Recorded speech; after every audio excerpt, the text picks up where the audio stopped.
손흥민이 이번 시즌 처음으로 연패를 당하게 되었습니다. 프리미어리그 14라운드 레스터 시티와의 경기였는데 이 경기는 직전 경기인 리버풀전만큼 중요한 경기였죠. 리버풀 경기를 6점과도 같은 경기라고 했고 레스터 시티와의 경기도 버금가는 경기였습니다. 왜냐하면 이 세 팀 모두 상위권에 있으면서 어느 한 팀이라도 패배를 하게 되면 순위에서 밀릴 뿐만 아니라 승점도 꽤나 차이 날 수 있기 때문입니다. 어느 한 팀이라도 패배. 토트넘은 이 두 경기를 모두 패하고 말았습니다. 이로 인해서 토트넘은 승점 25점으로 제자리였고 리버풀은 크리스탈 팰리스를 상대로 7골을 퍼부으면서 대승을 해버리면서 완전 단독 선두에 오르게 됐고, 참고로 무리뉴 감독은 크리스탈 팰리스와의 경기에 비긴 후 그 팀을 강팀이라고 높이 평가했습니다. 메뉴까지 리즈 유나이티드에게 골 폭풍을 일으키면서 토트넘보다 더 높은 위치에 오르게 되었습니다. 에버턴도 아스날을 제압하면서 역시 토트넘보다 높은 자리에 있게 되었습니다. 첼시도 웨스트햄을 가볍게 이기면서 토트넘과 동률, 토트넘은 리그 6위. 이대로 유지하면 토트넘은 다음엔 유로파 리그도 어렵습니다. 레스터 시티와의 경기, 그래도 어떤 경기 내용이었는지 얘기는 해드려야겠죠.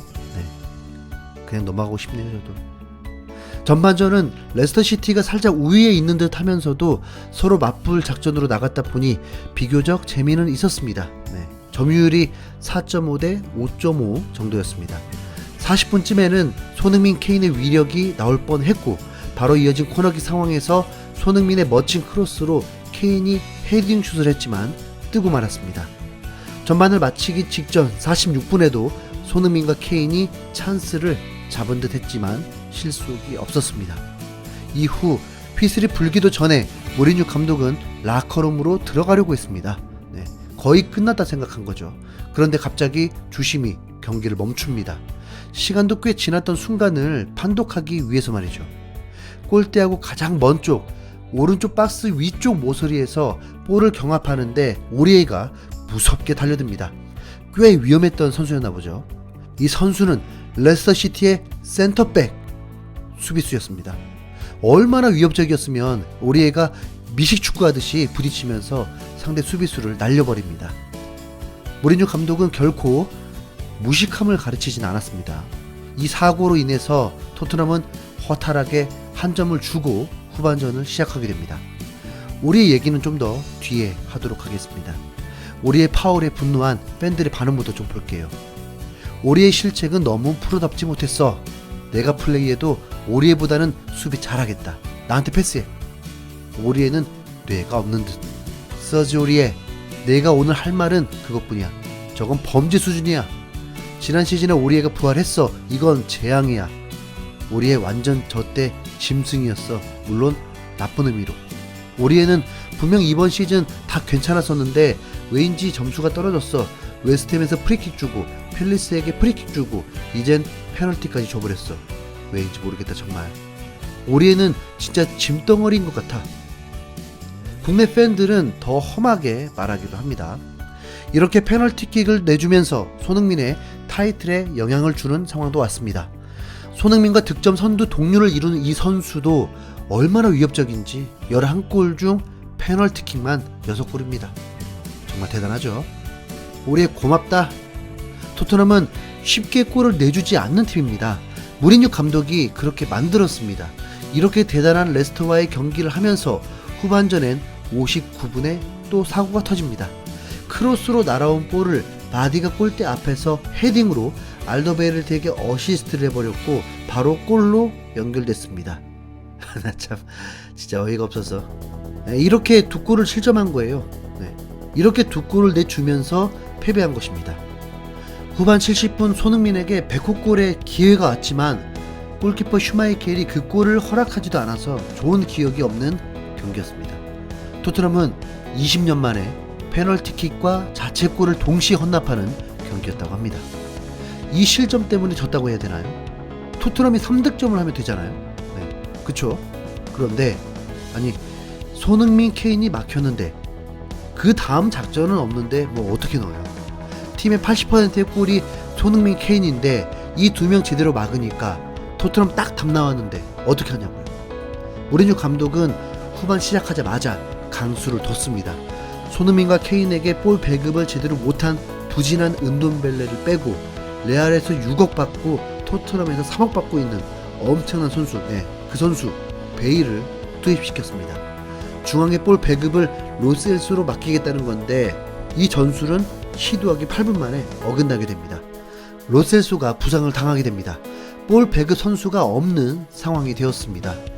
이대로 경기가 진행되니 베일은 진짜 보이지도 않더만요. 아시죠? 베일 모셔오려고 팀 내 최고 주급인 거.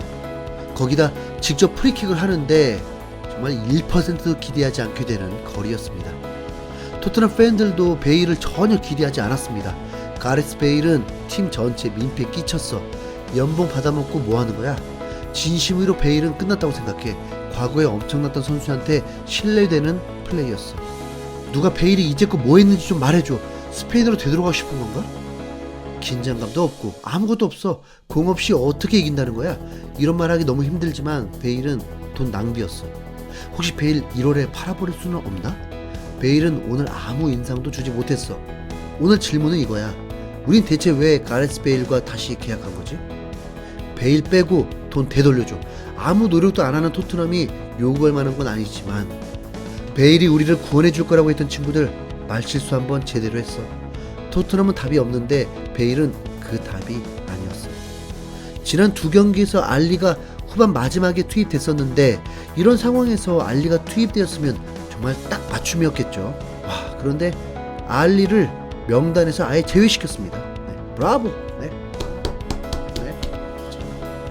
정말 재수가 없으려면 뒤로 넘어져도 코가 깨진다. 이 표현 정말 맞지 않나요? 이 모든 책임은 무리뉴 감독에게 있지만 무리뉴 감독도 이런 돌발까지 다 고려한다면 감독이 아니라 거의 점술가죠. 무리뉴 감독 지난 시즌 어땠습니까? 부임하자마자 팀을 막 끌어올렸습니다. 14위에서 순식간에 6위까지 오르며 4위와도 승점 차이가 크게 나지 않았습니다. 패배도 있었지만 분위기가 좋았습니다. 첫 번째 시련은 손흥민부터 시작합니다. 첼시전 퇴장, 3경기 출장 정지, 그리고 케인이 이어서 햄스트링 4개월 결장, 팀의 핵심인 에릭센은 이미 마음이 떠난 상태, 그리고 이적. 손흥민이 복귀해서 다시 4위 도전되나 싶었는데 이번엔 손흥민 8골절 4개월 결장. 손케뿐만 아니라 부상자들 속출이었습니다. 당시엔 무리뉴 감독도 위로가 필요했을걸요. 오리를 감싸긴 그렇지만 스스로도 멘붕이지 않았겠습니까? 본인이 생각해도 말도 안 되는 파울로 팀의 사기를 떨어뜨렸으니까요. 밀리고 있는 상황에서 수비수를 교체하는 것도 힘들죠.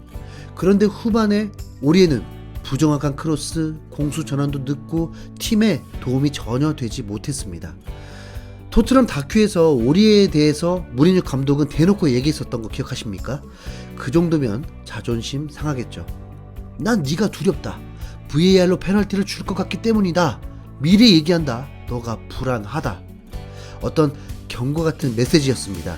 시즌을 마치고 토트넘은 정말로 오리에 대체자를 찾았습니다. 도우티를 데려왔죠. 그랬더니 오리에가 변했고 그 경기력이 팀에 도움이 됐던 건 사실입니다. 그런데 이렇게 예전 모습으로 돌아올 줄 무리뉴 감독도 몰랐죠. 이런 모든 걸 예측하면서도 좋은 전술을 펼쳐서 좋은 경기를 보여줘야만 팬들은 좋은 평만 합니다. 당연히 토트넘 팬들은 이런 경기를 만든 걸 무리뉴 때문이라며 비난하고 있습니다. 무리뉴의 전술은 코미디 그 자체였어. 무리뉴가 왜 4-4의 전술로 시작해서 공격 미드필더를 2명이나 같이 둔 거야? 오늘 전술은 똥이었어. 은돈벨레는 왜 뺀 거지? 왜 비니시우스는 넣지 않았고 왜 소는 중앙에서 뛰는 거고? 무리뉴 좋아했는데 오늘 전술은 말도 안 됐어.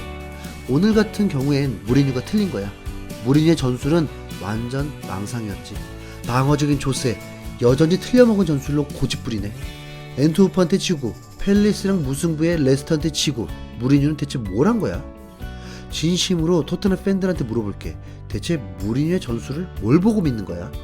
무리뉴가 아마존 다큐멘터리에서 말했는데 항상 걱정하라. 이제 알았어. 왜냐면 자기 자신의 실수를 항상 걱정해야 했던 거야. 이게 무리뉴 방식이지. 질 때마다 기분 안 좋아지는 거. 익숙해져야 하나? 무리뉴가 펼쳤던 전술 중에서 최악이었어. 무리뉴는 사기꾼이야. 지루한 축구에 선수들 데리고 심리전이나 하고 이제 떨어질 일만 남은 것 같아. 토트넘은 14라운드까지만 보면 상대팀의 멋진 플레이로 제대로 된 골을 허용한 적이 거의 없습니다. 세트피스 실점, 페널티킥 실점, 자책골 실점, 굴절된 골 실점, 억울한 실점, 상대가 미쳐서 나온 실점. 이걸 모두 감독에게 탓을 돌리는 것도 좀 그렇잖아요. 이런 상황에서 팬들이 토트넘을 응원한다면, 손흥민을 응원해야 한다면 우린 선수들을 좀 위로해야 하지 않을까요? 네. 2연패가 다음 경기에 영향을 미치지 않도록 토트넘의 멘탈이 더욱 강해지길 바라봅니다. 이제 스토크 시티와 카라바오컵 8강전이 있습니다. 못해도 카라바오컵 우승컵은 들겠다는 의지, 꼭 보여줄 수 있기를 바라봅니다. 토트넘 체력 핑계대지 말고 화이팅!